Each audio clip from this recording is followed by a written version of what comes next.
Trae tus compras desde cualquier parte del mundo con el respaldo de Comparto Mi Maleta. Rápido, seguro y con las mejores tarifas. Eliminamos las distancias que hay entre tú y ese producto que tanto quieres. Cotiza ahora en compartomimaleta.com y compruébalo. Comparto Mi Maleta. Sin distancias, eres tú.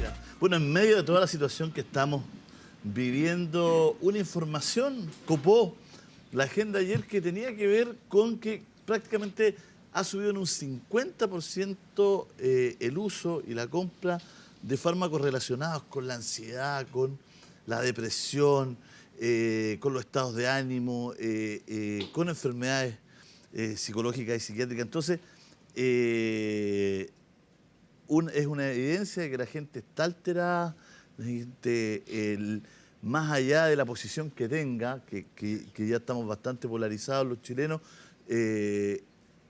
anda con una angustia, una sensación bastante particular, Sergio. Sí, mira, es bien interesante porque uno puede analizarlo desde dos lecturas. Una que es la lectura netamente médica y otra que es la lectura más emocional.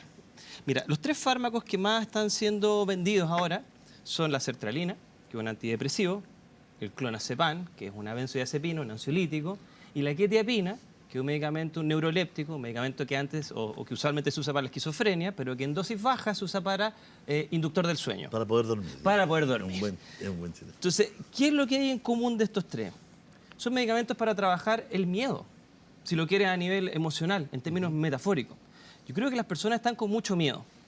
Y normalmente cuando hay miedo se expresa en síntomas. El síntoma más clásico es el trastorno del sueño. No puedo dormir.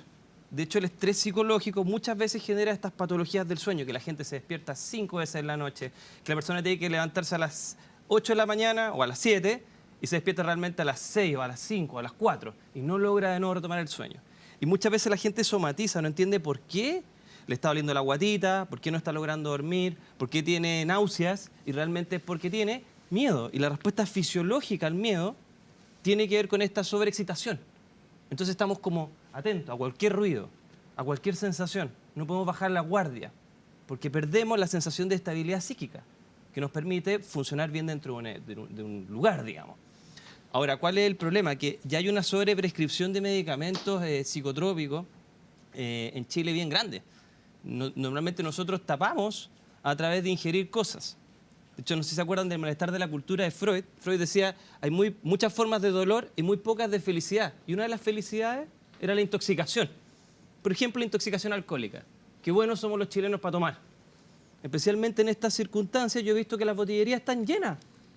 Y uno podría pensar de que en circunstancias tales... Y en la marcha lo que más está saliendo es la cerveza Milá. Exacto. Hay que decirlo que... Don Julio, hay que decirlo que sí, el alcohol ayuda a que los efectos lacrimógenos sean bastante menores. Lo hizo un estudio. No lo digo yo. Muchas gracias. Quizá ahí está la explicación. Puede ser. El dato freak. Interesante. El dato freak. Entonces, yo te diría que este aumento es una manera invisible de ver los efectos que tiene sobre nosotros lo que está sucediendo, independiente de las ópticas que podemos tener ideológicas. Hay un clima de preocupación, que si lo llamamos de una manera más objetiva, es miedo. Y la respuesta al miedo se relaciona directamente con todo el eje del estrés, y el eje del estrés está asociado con estos síntomas que vemos en las personas.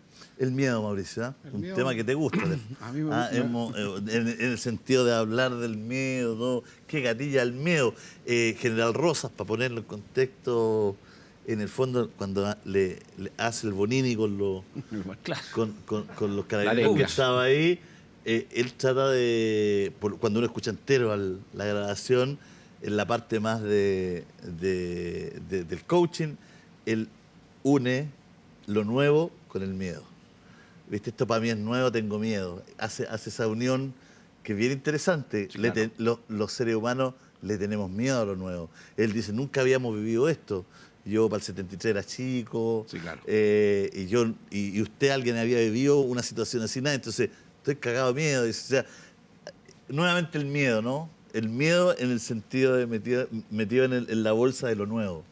Mira, tal vez el miedo es la emoción que más, como matriz, que más causa severas patologías. Crisis de pánico, angustia, ansiedad, bueno, estrés, que es la que está más extendida hoy día, como tú muy bien decías, transversalmente. Lo interesante, va a sumar a las palabras de Sergio, mi colega, que sabe bastante de esto, decirte que los mecanismos de defensa, cuando estamos en situaciones de miedo, son un tema que también es muy interesante. Para decirlo en términos simples, el estrés es cuando todos nuestros sentidos se activan. Entonces tú dices, bueno, es hora de irme a dormir. Pero en realidad el cerebro y el organismo y todos los elementos químicos y eléctricos que funcionan en nuestro cerebro, todo el sistema nervioso central, no se va a dormir en realidad. No te hacen caso. No te hacen, dicho en simple, no te hacen mucho caso. Ellos se van y se quedan, comillas, como despiertos. Entonces nosotros de alguna manera creemos estar durmiendo, pero la batería, por si fuéramos un celular, ¿no?, se sigue descargando. Entonces uno de los problemas que tenemos es que la energía que nosotros tenemos con el miedo consume una cantidad de energía enorme. Es como, ayúdame Sergio, que tú eres más millennial, que tiene que ver como que si estuviera todo el día chateando, o viendo claro. YouTube, o viendo psicolocos por YouTube, no sé. Estás como con el celular prendido. O sea, y no lo apagas. Y la gracia del sueño es justamente eso, es intentar apagar para recuperar, recargar esta batería energética. Por eso que mi tesis es que el día parte cuando tú te acuestas, no cuando tú te levantas. Porque si tú tuviste un mal sueño y tu organismo está activado por estos mecanismos de defensa que sigue, comillas, despierto, por decirlo de manera simple, entonces el agotamiento que viene es enorme. Te levantas en la mañana con una sensación de cansancio enorme. Y esa sensación de cansancio se traduce falta de ánimo, falta de energía, mucho café. Y entonces aparecen, entre otros, el exceso a veces de consumos tales como lo que estaba mencionando Sergio, que son estos ansiolíticos, antidepresivos y todo esto. ¿Y cómo manejarlo? ¿Cómo manejar el miedo con una agüita del Carmen? Bueno, están los medicamentos, pero ¿se puede manejar el miedo desde la conversación familiar, por ejemplo? Tanta gente que nos está viendo y que en la conversación nos polarizamos en vez de que nos juntamos, que nos recriminamos y que terminamos mandándonos a la cresta por cualquier situación. Podemos trabajarlo un poco y te hago más fácil la pregunta, te la bajo más aún a la realidad. ¿Cómo se ve que un esposo le diga a su señora, o que su señora le diga al marido, o que su hijo le digan a los papás, papá, tengo miedo? Por lo que ¿se abre ahí un espacio bonito de conversación? Sí, mira, me han pasado dos cosas con toda esta crisis. Uno es la que tú me cuentas. Dos, ¿cuál es el potencial terapéutico de esto? Por ejemplo, la última semana la gente que me ha llegado a la consulta ha estado mucho más inestable. Y varios de ellos me han echado la foca. Ajá. Uno de ellos se paró y se fue nomás. Me dolió mucho, yo quedé muy afectado ese día. Cuando hay una crisis afuera, tú te tienes que centrar a dónde voy, internamente. Entonces, lo que puedes utilizar de esta crisis es decir, bueno, esto nos está poniendo en juego cuáles son los propósitos de la sociedad y la rutina. Bueno, inicialmente, ¿qué es lo que tú quieres como hijo? ¿Qué es lo que tú quieres ser? ¿Qué es lo que te quieres ser como padre? Te obliga a centrarte en otras cosas que normalmente olvidamos con la rutina. Eso te quiero decir, en el fondo. Nosotros nos olvidamos con la rutina, nos embrutecemos y perdemos la capacidad de sentir. Ahora estamos tan sensibles que nos podemos dar cuenta de no solo lo que nos duele afuera, sino también lo que nos duele adentro. Adentro, por ejemplo, padre e hijo. Adentro, entre hermanos. Por eso los conflictos se catalizan. Entonces tiene un potencial constructivo, porque si no existen estas situaciones, ¿cuándo vas a afrontar lo realmente importante de tu vida? Entonces, ¿qué es lo interesante que pueden hacer los papás, por ejemplo? Explicarle a los hijos de que es normal vivir crisis, porque nosotros nos enseñan de que lo anormal es tener crisis y lo normal es tener crisis en la vida. Perder seres importantes, tener crisis sociales, perder el dinero y pararse de nuevo. Entonces enseñarle entereza, enseñarle resiliencia a los hijos. Explicarles de que es normal que no tengo control de la situación, porque también tenemos otra ilusión en este momento.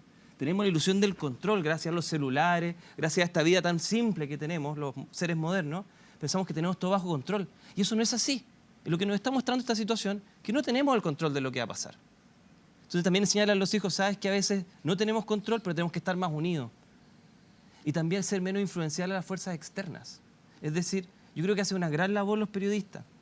Pero a veces, por ejemplo, en algunos casos, es tanta la información catastrófica que las personas llegan a su casa y están asustadas. Entonces es mucho mejor la conversación de padre e hijo, decirle, mira, ¿sabes qué? Hablemos de tal cosa, sacarlo un poco del foco.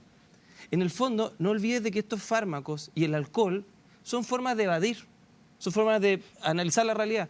Y nosotros tenemos que buscar formas sanas de evadir.